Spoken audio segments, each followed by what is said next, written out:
নাম কি ম্যাডাম আপনার? আমার পাপিয়া ভদ্র।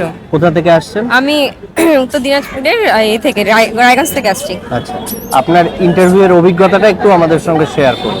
ইন্টারভিউর অভিজ্ঞতা ভালো, যারা ইন্টারভিউ আছে এদিকটা। তারা খুবই কোঅপারেটিভ, হুম। খুবই ভালো। আর হচ্ছে ওনারা নিজের মতো ডেমো দিতে বলছেন, আবার যদি আপনি বলেন তাহলে ওনারাও চুজ করে দিচ্ছে। আমাকে যেমন ওনারই বলেছে অঙ্কের উপর একটা ডেমো দিন, আর হচ্ছে বলেছে যে হচ্ছে তারপরে সেখান থেকে ক্রস কোশ্চেন কিছু করেছে। তারপরে জিজ্ঞেস করেছিল যে আপনার সাবজেক্ট কি আছে সেটা জিজ্ঞেস করেছেন, তারপরে সাবজেক্ট থেকেও কিছু কোশ্চেন করেছেন। তারপরে হচ্ছে ইংলিশ থেকেও করেছেন, মানে অঙ্ক, ইংলিশ, তারপরে হচ্ছে বিজ্ঞান, সব থেকেই ওনারা কোশ্চেন করছেন। কি কি কোশ্চেন করেছেন একটু মনে করতে পারবেন? ওনারা প্রিপোজিশনের ব্যবহার জিজ্ঞেস করেছিলেন, তারপরে হচ্ছে প্রিপোজিশন কিভাবে ব্যবহার করতে হয়, কিভাবে শেখাবেন, তারপরে ভায়াল আর কনসোনেন্ট কিভাবে শেখাবেন বাচ্চাদের, এটা। তারপরে হচ্ছে ওখানে যে জিনিসগুলো রাখা আছে সেই জিনিসগুলো কি জিনিস, সেগুলো ওখানে কি রাখা আছে? আমার যেমন 5 নম্বর টেবিল ছিল, সেখানে গ্লোব ছিল, তারপরে হচ্ছে কি যেন বলে ওই ট্রাপিজিয়াম, তারপরে এইগুলো রাখা ছিল, আচ্ছা। ঘনক ঠনক এগুলো রাখা ছিল। ওগুলো সম্বন্ধে জিজ্ঞেস করছেন কি এগুলো জিনিস। আপনি কোন স্ট্রিমের? আমার হচ্ছে বায়োসায়েন্স। বায়োসায়েন্স। ওখান থেকে আর কোনো কোশ্চেন কিছু? না, এই আপাতত আর কিছু আমার এখন মনে পড়ছে মনে না। পড়ছে। ঠিক আছে, অনেক। নাম কি আপনার? মিতালি মধু। আচ্ছা, ইন্টারভিউটা কেমন হলো? আমার ভালো হয়েছে মোটামুটি। কি কি ধরনের কোশ্চেন আসছে?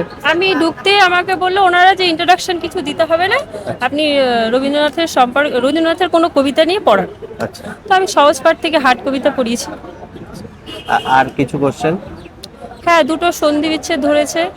আর আপনি হাট এবং বাজারের মধ্যে যে একটা পার্থক্য, সেটা কি করে শিশুদের বোঝাবেন, আচ্ছা।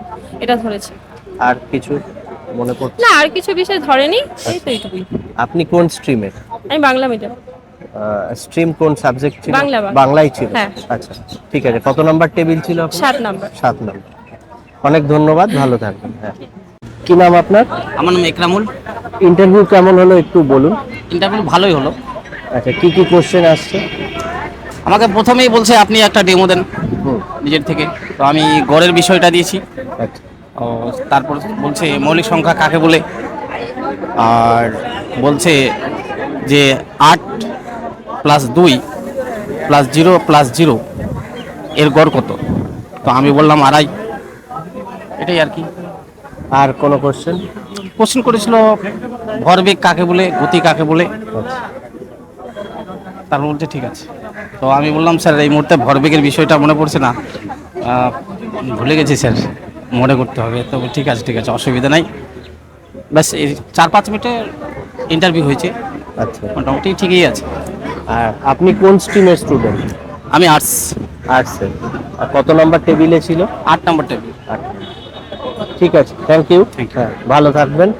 স্যার, আপনার নাম কি? আমার নাম খুরশেদ আলী, কোথা থেকে আসছেন? উত্তর দিনাজপুর ইটাহার থেকে। ইটাহার থেকে। ইন্টারভিউটা কেমন হলো? ভালো হয়েছে, আলহামদুলিল্লাহ ভালো হয়েছে। কি কি ধরনের কোশ্চেন আসছে? কোশ্চিন আমাকে প্রথমে ঢুকেই সিগনেচার করতে বললো। সিগনেচার করার পরেই তারপরে বললো ওনারা যে আপনি একটা ডেমো দিন।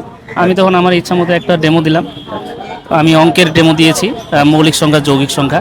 সেটা বলার পরে, ডেমো হয়ে যাওয়ার পরে ওনারা আমাকে থামিয়ে দিলেন। হ্যাঁ, ডেমোটা ওনারা থামিয়ে দেওয়ার পরে আমাকে তখন ওখান থেকেই কাউন্টার কোশ্চিন করলেন আর কি। ওখানে গ্লোবটা দেওয়া ছিল, বললো যে এটা আপনি অঙ্কের কিসের সঙ্গে এটাকে আপনি তুলনা করবেন, এটাকে কি বলবেন আপনি। আমি বললাম এটা গোলক, গোলক বলা যাবে। আমি বললো তাহলে এটার আপনি আয়তন কীভাবে মাপতেন। বললাম আমি যে ব্যাসার্ধ মেপে তার সূত্র, আয়তন মাপার গোলকের যে সূত্র রয়েছে 4/3 πr³, সেখানে ব্যাসার্ধের মানটা বসিয়ে দিলে আমরা আয়তন পেয়ে যাব। আয়তনের একক কি বলবেন আপনি। আমি তখন বললাম আয়তনের একক ঘন একক লিখতে হবে ওখানে। ঠিক আছে আপনার, বলে আমাকে তখন বলে আপনি আসতে পারেন। ধন্যবাদ। আর কোনো কোশ্চেন? কোশ্চিন ছিল এই বাচ্চাদের আপনি অঙ্ক কিভাবে শেখাবেন, মানে ভীতি কিভাবে দূর করবেন, ওটা বলেছি, যা বলার বলেছি। আর সেরকম কোনো কোশ্চিন করেনি। আপনি কোন স্ট্রিমের স্টুডেন্ট? মানে আমার সায়েন্স না, স্ট্রিম ছিল? সায়েন্স। Science stream. কত নাম্বার টেবিলে ইন্টারভিউ ছিল? আমার 9 নম্বর টেবিল। 9 নাম্বার। ওভারঅল আপনার কেমন লেগেছে? ওভারঅল তো মানে আমি সর্বোচ্চ ভালো দেওয়ার চেষ্টা করেছি, দিয়েছি ভালোই। মানে ইন্টারভিউয়ারদের ব্যবহার কেমন ছিল? না, ভালোই ছিল। ঠিক আছে, অল দ্য বেস্ট, ভালো থাকবেন। হ্যাঁ।